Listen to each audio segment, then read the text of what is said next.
तो इसके पहले हमने सर्कल पढ़ाया था आप लोगों को, और आज हम बेसिक त्रिभुज, जो बच्चे हमेशा कंफ्यूज रहते हैं, तो आज हम थोड़ा सा बेसिक लेकर चलते हैं त्रिभुज के। तो देखिए, त्रिभुज को इंग्लिश में ट्रायंगल कहा जाता है। इसका डिफिनेशन मैं यहाँ पर लिखा हूँ कि तीनों भुजाओं से घिरे हुए, यानी कि जो तीनों भुजाओं से घिरा हुआ हो उसे हम लोग त्रिभुज कहते हैं। आप देखिए यहाँ पर फिगर में, यहाँ मान लो कि चलो ए है, यहाँ बी है और यहाँ सी है। ये तीन भुजा है, और तीन भुजा से जब घिरा होता है तो उसे ही हम लोग त्रिभुज के नाम से जानते हैं। या फिर ऐसे ही बोल सकते हो कि तीनों भुजा से बनी आकृति को हम लोग त्रिभुज कहते हैं। यहाँ पर एक नोट में मैंने लिखा है कि यह तीन भुजा, अब बच्चे इसमें कंफ्यूज होते हैं कि जो तीन को भुजा है उसको क्या कह सकते हैं, तो उसको हम किरण कह सकते हैं। क्योंकि एक होता है रेखा, दूसरा होता है रेखाखंड, तीसरा होता है किरण। तो किरण जो होता है एक ही दिशा में चलता है, और ये किरण ही एक दिशा में आके तीनों किरण एक दूसरे को ज्वाइंट कर दी है, तो त्रिभुज की रचना हुई है। रेखा और रेखाखंड का यहाँ पर डिफिनेशन थोड़ा सा सही नहीं लग रहा है। रेखाखंड को चल भी सकता है, लेकिन किरण सबसे बड़ा सही इसका डिफिनेशन है। तो किरणों के समूह से जो ये भुजा है, ये किरण है, और किरणों के तीन समूहों मिलकर एक त्रिभुज की रचना कर दिया गया है, जिसको हम लोग त्रिभुज के नाम से जानते हैं। उसके बाद यहाँ पे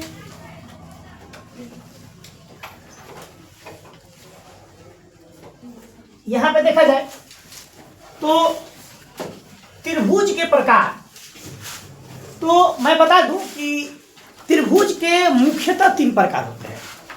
क्योंकि माना गया है कि पहला जो है समबाहु, दूसरा है समद्विबाहु और तीसरा है विषम बाहु। त्रिभुज के तीन मुख्य प्रकार इसलिए कहे गए हैं क्योंकि तीनों का लगभग देखा जाए तो बनावट सेम जैसा होता है। अगर समकोण को छोड़ दिया जाए तो समकोण भी त्रिभुज होता है, लेकिन उसकी बनावट इस जैसे नहीं होती। इसके टॉपिक में हम अगला में पढ़ाते हैं अभी। लेकिन अगर समबाहु का देखा जाए तो सिर्फ भुजा का मान अंतर होता है, लेकिन लगभग इसकी फिगर जो होती है वो सेम होती है। इसलिए इसे हम लोग मुख्यतः तीन गो इसका प्रकार मानते हैं त्रिभुज का। अब समबाहु का जो डिफिनेशन होता है, मैं यहां लिख दे रहा हूं कि समबाहु का डिफिनेशन क्या होता है, जिसकी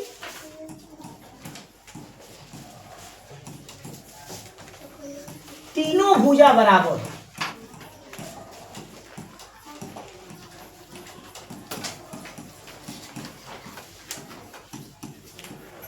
एकदम क्लियर लाइन में, जिसकी तीनों भुजा बराबर हो उसे ही हम लोग समबाहु त्रिभुज कहते हैं। उसे ही हम लोग समबाहु त्रिभुज कहते हैं। एग्जाम्पल में यहाँ रफ बना लेता हूँ, थोड़ा समझिएगा रफ पर। कि मान के चलिए कि हमारे पास एक त्रिभुज है बाबू, और ए बी सी हम नाम दे रहे हैं। तो ए बी सी जब हम नाम दे रहे हैं तो मान के चलो ये अगर 5 मीटर का है तो ये भी 5 मीटर का होगा और ये भी 5 मीटर होगा। ये रफली समझने के लिए कि तीनों भुजा समान होनी चाहिए। दूसरी है समद्विबाहु। समद्विबाहु किसे कहते हैं, नाम से देखिए द्विव, यानी कि जिसकी दो भुजा बराबर होती है। तो हम लिखेंगे जिसकी दो भुजा बराबर और एक भुजा बराबर ना हो या अलग हो, इसका भी एक मैं छोटा सा बनाकर समझा दे रहा हूं कि मान के चलिए कि ये हमारे पास त्रिभुज है, इसका नाम मैं रख दे रहा हूं EFG। अगर इसका 4 सेंटीमीटर है या मीटर है, मीटर कर लेते हैं, इसका भी 4 मीटर है, और मान के चलिए ये 5 मीटर है। तो देखा जाए तो ये भुजा और ये भुजा, दोनों भुजा बराबर है और एक भुजा बराबर नहीं है। इसी को हम लोग समद्विबाहु त्रिभुज कहते हैं। उसके बाद है विषम बाहु। विषम मतलब होता है एकदम अलग अलग। तो नाम से पता चलता है जिसकी तीनों भुजा अलग हो, जिसकी तीनों भुजा का मान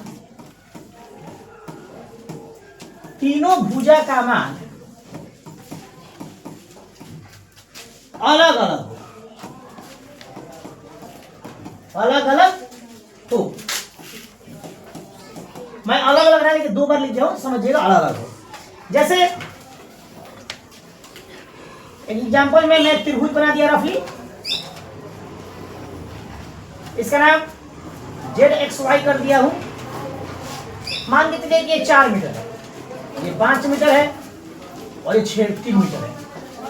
तो तीनों भुजा देखा जाए तो तीनों का मान जो हो रहा है एकदम बिल्कुल अलग अलग यहाँ पर शो कर रहा है। ये अलग है, ये अलग है, ये अलग है। और इसी को हम लोग बोलते हैं विषम बाहु, और इसी को हम लोग बोलते हैं विषम बाहु। यहीं पे बैठ जाओ बाबू, यहीं पे बैठ जाओ, यहीं बैठ जाओ, यहीं पर नीचे चल जाओ। इसी को हम लोग बोलते हैं विषम बाहु। अब तो आई होप सब बच्चे को समझ में आया होगा। बहुत सरल और सिंपल सा एकदम भाषा में लिखे। इसको एक बार आप लोग स्क्रीनशॉट ले लीजिए और तब तक हम दूसरे टॉपिक पर चलते हैं। चलिए,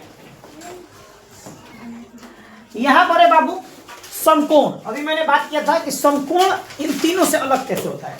तो देखिए, समकोण का अगर फिगर का बात किया जाए तो देखिए कैसा होता है समकोण। 3 गो भुजा का तो बना होता है बाबा, 3 गो भुजा का तो बना है, लेकिन ये आकृति ही एकदम अलग है। ये आकृति जो है एकदम अलग है। ये आकृति जो है बाबू ये अलग है। उस आकृति तीनों जैसा नहीं है, बस 3 गो भुजा का बना हुआ है और इसीलिए इस तीनों मिला के इसका एक अलग मान होता है समकोण। और सबसे खास बात ये होता है कि जो त्रिभुज होता है ये, इसको इंग्लिश में राइट एंगल बोलते हैं, तो 90 डिग्री का होता है, 90 डिग्री का होता है। और बाकी जो तीनों था, मैं थोड़ा सा बैक चल जा रहा हूं कि बाकी जो तीनों त्रिभुज था, मैं ये लिख दे रहा हूं कि तीनों त्रिभुजों का मान, ऐसे लिख दे रहा हूं कि त्रिभुज का मान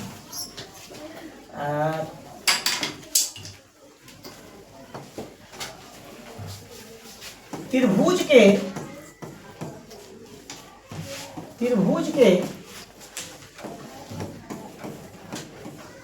तीनों कोणों का मान 180 डिग्री होता है। याद रखेगा, 180 डिग्री होता है।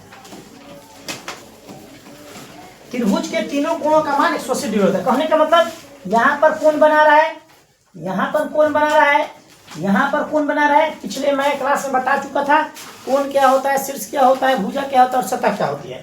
थोड़ा पीछे का वीडियो देख लीजिएगा आप लोग। तो तीनों कोणों का मान यानी कि कोण ए प्लस कोण बी प्लस कोण सी बराबर 180 डिग्री। ओके, और ये जो हम दे रहे हैं एल जैसा, ये कोण का सिंबल्स है। एल जैसा रहता है, ऐसे एल जैसा कर दिया जाता है, ऐसे एल जैसा कर दिया जाता है। कोण लिखने से पहले लिखना जरूरी है, नहीं तो फिर इसका सिंबल्स नहीं दीजिएगा तो पता नहीं चलेगा कि आप कोण लिख रहे हैं कि भुजा लिख रहे हैं कि रेखाखंड लिख रहे हैं। तो कोण का ये सिंबल है। तो तीनों कोणों का मान जो होता है बेटा 180 डिग्री का होता है, ये याद रखिएगा। लेकिन जब हम इसका बात करेंगे तो समकोण कहता है कि यह 90 डिग्री का होता है। यह 90 डिग्री का होता है। सॉरी, इसमें खास बात क्या है समकोण में कि इस वाले भुजा को